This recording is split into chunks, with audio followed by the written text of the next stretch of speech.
Australia, जहां आमतौर पर समुद्र उत्सव और शांति की तस्वीरें दुनिया देखती है, उसी ऑस्ट्रेलिया के बॉन्डी बीच से आज जो दृश्य सामने आए वे रूह कपा देने वाले हैं।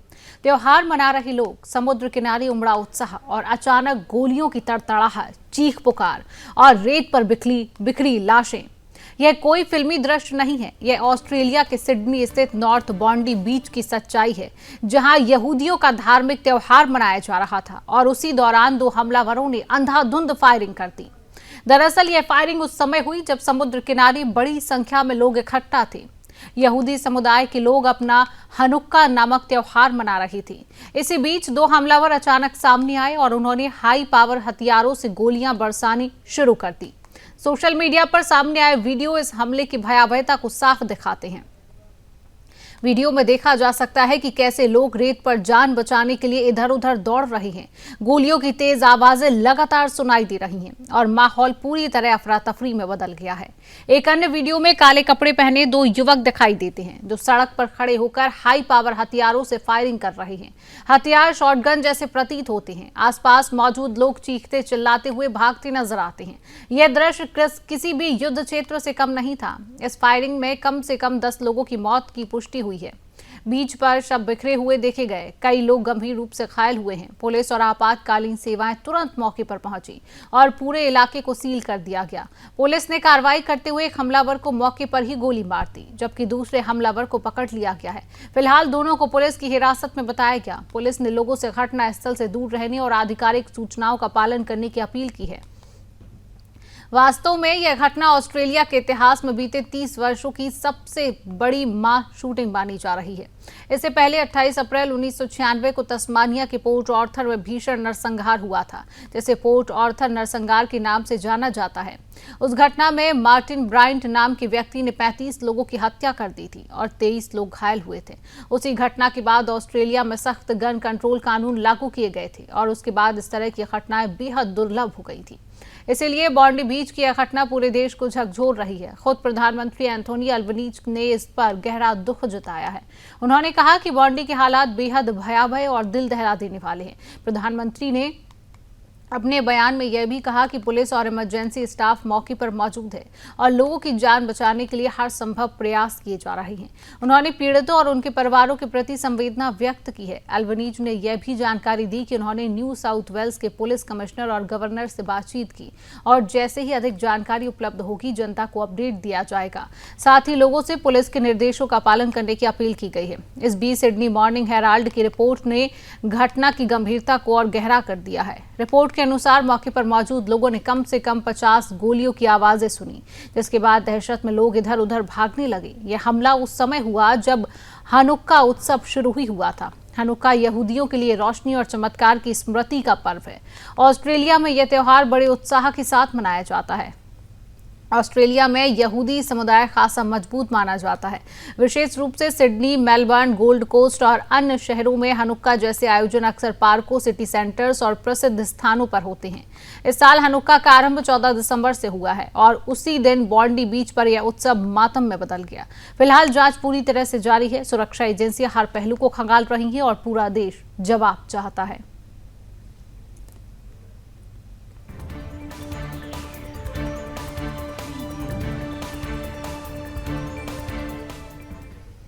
अमेरिका आइवी लीग की प्रतिष्ठित ब्राउन यूनिवर्सिटी, जहां ज्ञान और शोध की धारा बहती है, वहीं शनिवार को एक भयानक घटना ने कैंपस को डर और रक्त रंजित मातम में बदल दिया।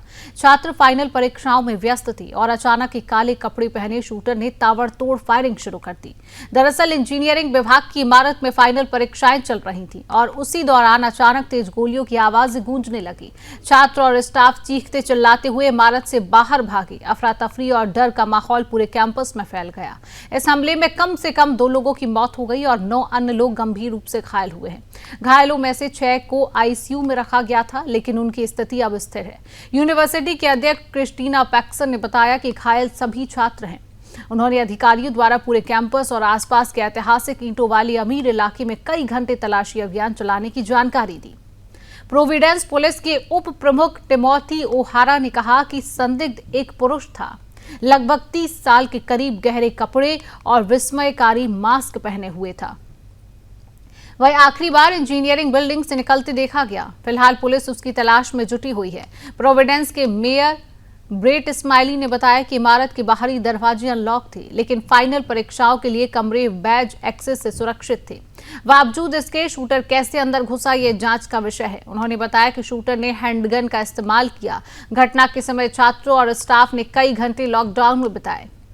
केमिकल इंजीनियरिंग की छात्रा इम्मा फेरारो फाइनल प्रोजेक्ट पर काम कर रही थी। अचानक गोलियों की आवाज सुनकर पास की इमारत में छिप गई और कई घंटों तक वहीं रही। वहीं सीनियर बायोकेमिस्ट्री छात्र एलेक्स ब्रूस ने बताया कि उन्हें शूटर की मौजूदगी का टेक्स्ट दोपहर 4 बजे मिला। अस्पताल की जानकारी के अनुसार घायलों को रॉड आइलैंड अस्पताल ले जाया गया। स्थिति गंभीर थी, लेकिन 6 को आईसीयू में रखा गया। बाकी 2 की हालत स्थिर है। यूनिवर्सिटी के अधिकारियों ने शुरुआत में कहा कि संदिग्ध हिरासत में है। बाद में पुष्टि हुई कि उसका कोई संबंध नहीं था। गोलीबारी की घटना बारोस एंड होली बिल्डिंग में हुई, जो 7 मंजिला है और इसमें स्कूल ऑफ इंजीनियरिंग और फिजिक्स विभाग शामिल है। इमारत में 100 से अधिक लैबोरेटरीज और दर्जनों क्लासरूम हैं। वास्तव में यह मामला ब्राउन यूनिवर्सिटी और प्रोविडेंस के लिए गहरा सदमा है। छात्र और स्टाफ अभी भी मानसिक और भावनात्मक आघात से गुजर रही हैं। सुरक्षा एजेंसियां पूरे कैंपस में सतर्क हैं और संदिग्ध की तलाश जारी है। दरअसल इस घटना ने यह स्पष्ट कर दिया है कि प्रतिष्ठित और सुरक्षित माने जाने वाले शैक्षणिक परिसर भी हिंसा के खतरे से अछूते नहीं हैं। मध्य सीरिया का पलमायरा शहर, जहां शनिवार को अमेरिकी सैनिकों पर आईएसआईएस के हमले ने इलाके को भय और तनाव में बदल दिया। अमेरिकी सैनिक आतंकवाद रोधी अभियानों में व्यस्त थे और अचानक हमला हुआ। दरअसल पलमायरा में एक हमलावर ने अमेरिकी सैनिकों पर फायरिंग शुरू की। यह हमला उसी समय हुआ जब अमेरिकी सेनाएं आईएसआईएस के खिलाफ चल रही आतंकवाद रोधी अभियानों के तहत एक बैठक में शामिल थी। इस हमले में 2 अमेरिकी सैनिकों और 1 अमेरिकी नागरिक की मौत हुई है, जबकि 3 अन्य सैनिक गंभीर रूप से घायल हुए। मौके पर मौजूद सीरियाई सुरक्षा बलों ने हमलावर को मार गिराया। वहीं घायलों को हेलीकॉप्टर से अल तनफ स्थित अमेरिकी सैन्य अड्डे पर ले जाया गया। वास्तव में यह अमेरिकी बलों पर बशर अल असद के सत्ता से हटने के बाद पहला हमला माना जा रहा है। अमेरिकी राष्ट्रपति डोनाल्ड ट्रंप ने इस हमले को अमेरिका और सीरिया दोनों पर हमला बताते हुए कहा कि जिम्मेदार समूह को मुंहतोड़ जवाब दिया जाएगा। उन्होंने बदले की चेतावनी भी दी। सीरिया मीडिया के अनुसार हमले में कुछ सीरियाई सुरक्षा बल भी घायल हुए हैं। सभी घायलों का इलाज अमेरिकी सैन्य अड्डे पर किया जा रहा है। कुछ रिपोर्ट्स में दावा किया गया कि हमलावर एक पूर्व सीरियाई सुरक्षा बल का सदस्य था, जिसे चरमपंथी विचारों के कारण हटाया जा रहा था। हालांकि ये आधिकारिक रूप से पुष्टि नहीं हुई है। वास्तव में आईएसआईएस को 2019 में क्षेत्रीय रूप से हराया जा चुका है, लेकिन संगठन के स्लीपर सेल अब भी सीरिया और इराक में सक्रिय है। अनुमान है कि आईएसआईएस के पास अभी भी 5000 से 7000 लड़ाके मौजूद हैं। अमेरिका के पूर्वी सीरिया में सैकड़ों सैनिक तैनात हैं। ये कुर्द नेतृत्व वाली सीरियन डेमोक्रेटिक फोर्सेस के साथ मिलकर आईएसआईएस के डेवलपमेंट को रोकने और हवाई हमलों के लिए गठबंधन का हिस्सा है। अमेरिका ने दिसंबर 2025 तक लगभग 1000 सैनिक पूर्वी और उत्तर पूर्वी सीरिया में तैनात किए हैं। सैनिकों का मुख्य फोकस अब केवल आईएसआईएस पर है। ये स्थानीय बलों को ट्रेनिंग देते हैं, संयुक्त ऑपरेशन करते हैं और सुरक्षा सुनिश्चित करते हैं। दरअसल अमेरिकी राष्ट्रपति ट्रंप ने सोशल मीडिया पर कहा कि सीरियाई राष्ट्रपति अहमद अल-शरा इस घटना से दुखी और गुस्से में है। उन्होंने बताया कि घायल सैनिकों की हालत में सुधार है। अमेरिका और सीरिया के बीच संबंध दशकों तक तनावपूर्ण रही है। 2011 में शुरू हुए गृह युद्ध के बाद अमेरिका ने दमिश्क से अपने राजनयिक संबंध तोड़ लिए और सीरिया को आतंकवाद प्रायोजक राज्य घोषित किया। 2014 से अमेरिकी सैनिक आईएसआईएस के खिलाफ सैन्य अभियान में शामिल हुए, लेकिन दिसंबर 2024 में बशर अल असद के सत्ता से हटने के बाद अमेरिका और सीरिया के संबंधों में सुधार हुआ। मई 2025 में ट्रंप और शरा की मुलाकात के बाद अमेरिका ने सीरिया पर लगे अधिकांश प्रतिबंध हटाए। दोनों देशों ने संयुक्त रूप से आतंकवाद विरोधी गठबंधन को भी मजबूती दी। वास्तव में यह हमला सिर्फ अमेरिकी सैनिकों पर नहीं, बल्कि सीरिया और अंतर्राष्ट्रीय सुरक्षा व्यवस्था पर भी एक चुनौती पेश करता है। आईएसआईएस का स्लीपर सेल अभी खतरे की घंटी बजा रहा है और अमेरिका ने स्पष्ट कर दिया है कि इसका जवाब मुंहतोड़ होगा।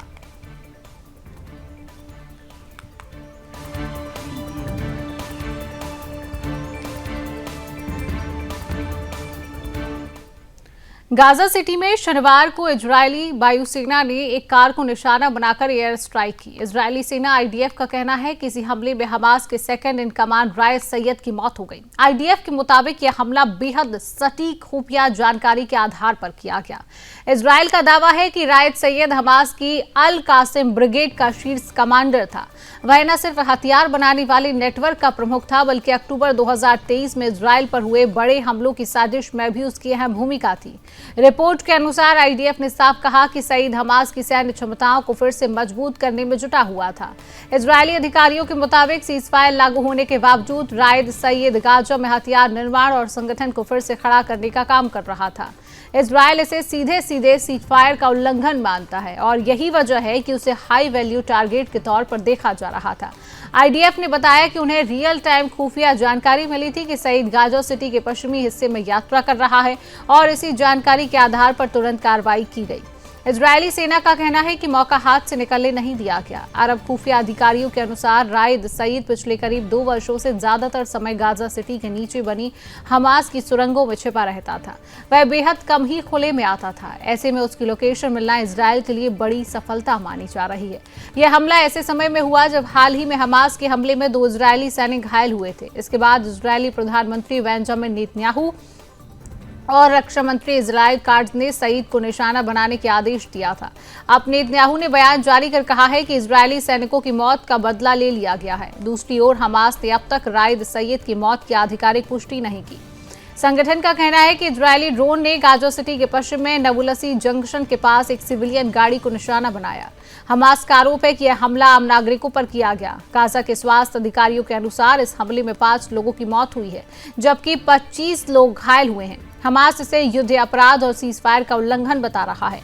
वास्तव में यह हमला ऐसे वक्त हुआ जब अक्टूबर 2025 में हुए सीजफायर के बाद भी गाजा में तनाव बना हुआ है। गाजा प्रशासन का कहना है कि सीजफायर के बाद से इजरायल गाजा में करीब 800 से ज्यादा हमले कर चुका है, जिनमें कम से कम 386 लोगों की मौत हुई है। यह सीजफायर अमेरिका और उसके सहयोगियों की मध्यस्थता से हुआ था। इसके तहत गाजा में बचे आखिरी 20 बंधकों को रिहा किया गया था और बदले में करीब 2000 फिलिस्तीनी कैदियों और बंदियों को छोड़ा गया था। अमेरिकी राष्ट्रपति डोनाल्ड ट्रंप इस सीजफायर के अगले चरण को आगे बढ़ाने की कोशिश कर रही हैं। इस चरण में हमास से हथियार छोड़ने की उम्मीद की जा रही है और बदले में गाजा से इजरायली सेना की पूरी वापसी होनी है। लेकिन हमास अपने सभी हथियार छोड़ने को तैयार नहीं हुआ है। इससे पहले भी इजरायल ने हमास के शीर्ष नेताओं को निशाना बनाया है। मार्च 2025 में हमास के प्रधानमंत्री इस्साम-दिव अब्दुल्ला अल दालीस को मार गिराया गया था। उससे पहले कई वरिष्ठ सैन्य और राजनीतिक नेताओं को भी हवाई हमलों में मारा गया। और 1 साल पहले अक्टूबर 2024 में आईडीएफ ने दक्षिणी गाजा में ऑपरेशन के दौरान हमास चीफ याह्या सिनवार को भी मार गिराया था। उस वक्त भी आईडीएफ ने कहा था कि सिनवार को पहचानने के बाद कार्रवाई की गई है।